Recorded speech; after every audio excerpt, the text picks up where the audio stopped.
ડેસર તાલુકાના સાંડાસાલ ગામે દિવેલાના પાકમાં ફૂગ તેમજ મરચાના પાકમાં કાળી મસી અને સુકારા જેવો રોગ આવતા ખેડૂતોને માથે હાથ દઈને રોવાનો વખત આવ્યો છે। હવે ખેડૂતોને માથે ફૂગરૂપી આફત આવી છે અને દિવેલા અને મરચાનો પાક નિષ્ફળ નીવડ્યો છે। ડેસર તાલુકાના સાંડાસાલ વિભાગના ખેડૂતોને માથે પુનઃ એક વખત આકાશી આફત આવી છે।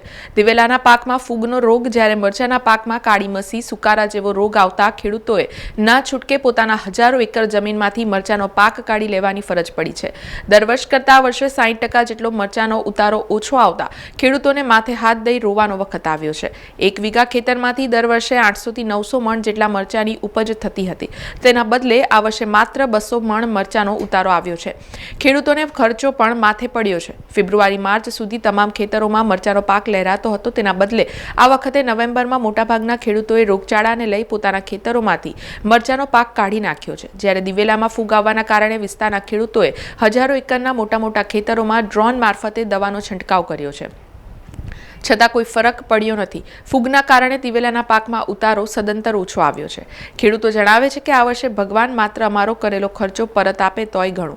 આખા વર્ષ દરમિયાન કમોસમી માવઠાએ રડાવ્યા છે અને હવે ફૂગ, ઈયળ અને કાળી મસી હેરાન કરી રહી છે, તો કેટલાક ખેડૂતોને જંગલી પશુઓ, નીલગાય, ભૂંડ હેરાન કરી રહ્યા છે। ત્યારે ખેડૂતો રાજ્ય સરકાર પાસે દિવેલાના પાકનો ભાવ સારો આપે તેવી આશા સેવી રહ્યા છે। દર વર્ષે કરતાં અમારે આ વર્ષે વાતાવરણ વધારે નડ્યું છે।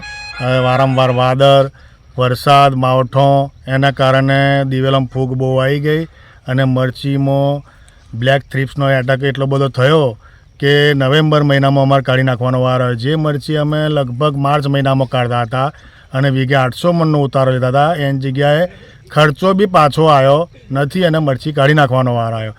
દિવેલામાં એવું છે કે જો ભાવ મળે તો અમે ખર્ચામાં સરભર થઈ રહીએ, બાકી તો અમારો ખર્ચો બી જાય એવો છે। અમારા ગામમાં 2 મુખ્ય પાક છે, 3 મુખ્ય પાક છે, દિવેલા, મરચી અને તમાકુ। અમે આ વર્ષે માવઠા અને વાતાવરણને લીધે અમારે આ વર્ષે મરચી, દિવેલા અને તમાકુ ત્રણમાં એટલું ભારે નુકસાન છે। દિવેલામાં ફૂગનો પ્રશ્ન છે, મરચીમાં કાળી મસી અને વાયરસનો પ્રશ્ન છે, તમાકુની અંદર ભૂંડ અને રોજોનો પ્રશ્ન છે। અને બીજી વસ્તુ કે અહીંયા પાણીની બી સમસ્યા વધારે 3 વર્ષથી થઈ ગઈ છે, એટલે પાણીનું બી ઇફેક્ટ છે અને બીજું અધૂરામ પૂરતી ફૂગ આવી છે। એના લીધે 1 એકરે દિવેલાની અંદર મિનિમમ 3 રાઉન્ડ માર્યા છે અમે, તો 10,000નો ખર્ચો મિનિમમ અમારે આવ્યો છે। એટલે દિવેલાનો ઉતારામાં બી અમને 12 થી 13 મણનો ઉતારો અમને મળશે। સમાચારોના સતત અપડેટ માટે TNN ન્યૂઝને YouTube પર સબસ્ક્રાઇબ કરી બેલ આઇકોન પ્રેસ કરો અને અમારી સાથે જોડાયેલા રહો Facebook, Instagram અને Twitter ઉપર।